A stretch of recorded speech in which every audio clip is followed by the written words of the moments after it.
दोस्तों स्त्री मूवी तो आपने देखी होगी जिसकी कहानी में पूजा की रात एक चुड़ैल को दिखाया जाता है जो लोगों को उनके नाम से पुकारती है और अगर कोई पीछे मुड़कर उसकी ओर देख ले, उसकी आंखों में देख ले तो वो उसे अपने साथ ले जाती है और पीछे छोड़ जाती है उसके कपड़े। इस फिल्म की कहानी इतनी प्रभावशाली थी कि लोग इस कहानी से स्टार्टिंग से लेकर एंड तक जुड़े रहे। हर कोई जानना चाहता था कि इस फिल्म की कहानी सच्ची घटना पे आधारित है या मेकर्स की कोई मनगढ़ंत कहानी। बाद में फिल्म के मेकर्स ने कहा कि ये कहानी बेस्ड है एक ट्रू इवेंट पे जो कि कर्नाटक में 1990 में हुआ था। अब ऐसा क्या हुआ था 1990 में कर्नाटक में, वो हम वीडियो में आगे बात करेंगे। लेकिन उससे पहले अगर आप मेरे चैनल पे नए हो तो प्लीज़ चैनल को सब्सक्राइब कीजिए, बेल आइकन को दबा दीजिए ताकि मैं कोई नया वीडियो अपलोड करूँ तो आपको उसका नोटिफिकेशन मिलता रहे और मैं आपके लिए ऐसी हॉरर स्टोरीज और हॉरर प्लेसेस की स्टोरीज आपके लिए लेता आता रहूँगा। तो चलिए बात करते हैं स्त्री मूवी की कहानी कौन से ऐसी ट्रू इवेंट पे बेस्ड है। तो स्त्री मूवी की कहानी हमें लेकर चलती है 1990 में, जहां पे कर्नाटक के बेंगलोर के एक छोटे से गांव में रहस्यमय तरीके से लोगों की मौत हो रही थी और उनकी मौत क्यों हो रही थी इसके पीछे का कोई रीजन भी पता नहीं चल रहा था। लेकिन इन मौत की वजह से एक अफवाह जो वो बहुत ही ज्यादा फैलने लगी,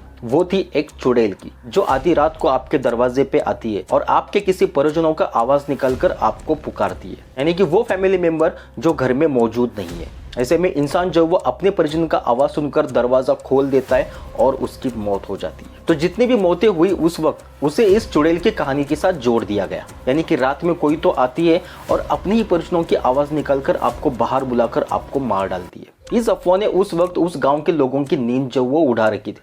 अब ऐसे में इस चुड़ैल से बचने के लिए लोगों ने अपने घर के बाहर नालेबार लिखना शुरू किया। जिस तरीके से स्त्री मूवी में ओ स्त्री कल आना लिखा हुआ होता था, ठीक उसी तरह से उन्होंने अपने घर के ऊपर नालेबा लिखना शुरू किया। अब इस नालेबा का मतलब था कि कल आना। अब यहाँ पे इस लिखे हुए शब्द का भी असर होना शुरू हो गया। गांव में धीरे धीरे मौत जो वो कम होने लगी। उसके बाद हर किसी ने अपने घर के बाहर नालेबा लिखना शुरू किया। जिस तरीके से हर अफवाह का अंत होता है उसी तरह से धीरे धीरे इस अफवाह का भी अंत हो गया। लेकिन आज भी 1990 के उस गांव के लोग जो वो कहते हैं कि उन सारी मौत के पीछे उसी चुड़ैल का हाथ था। अगर नालेबा ना लिखते तो न जाने और कितने लोगों की मौत हो जाती।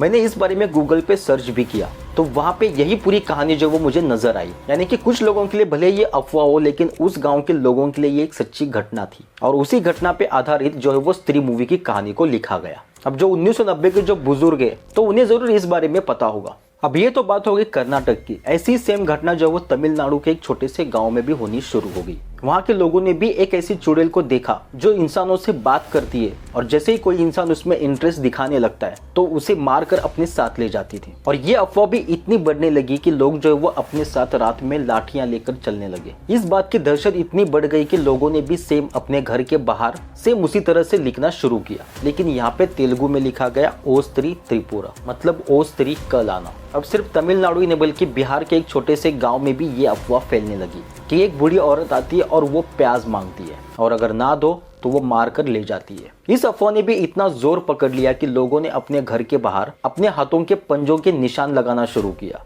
अब इन तीनों जगहों पे जो कुछ कहानियां घटी हुई, अब इस कहानी में कितनी सच्चाई है ये उस टाइम के लोग ही बता सकते हैं। लेकिन जिस तरीके से हर अफवाह का अंत होता है ठीक उसी तरह से इन तीनों अफवाहों का भी अंत हो गया। लेकिन फिल्म की कहानी के जरिए जो वो ये अफवाह भले ही इतिहास में हो लेकिन आज भी हमारे जहन में जिंदा है। अब इन सारी अफवाहों के बारे में आपका क्या कहना है या फिर इस कहानी के बारे में आपका क्या कहना है? इसे आप अफवाह मानते हो या एक सच्ची कहानी मानते हो?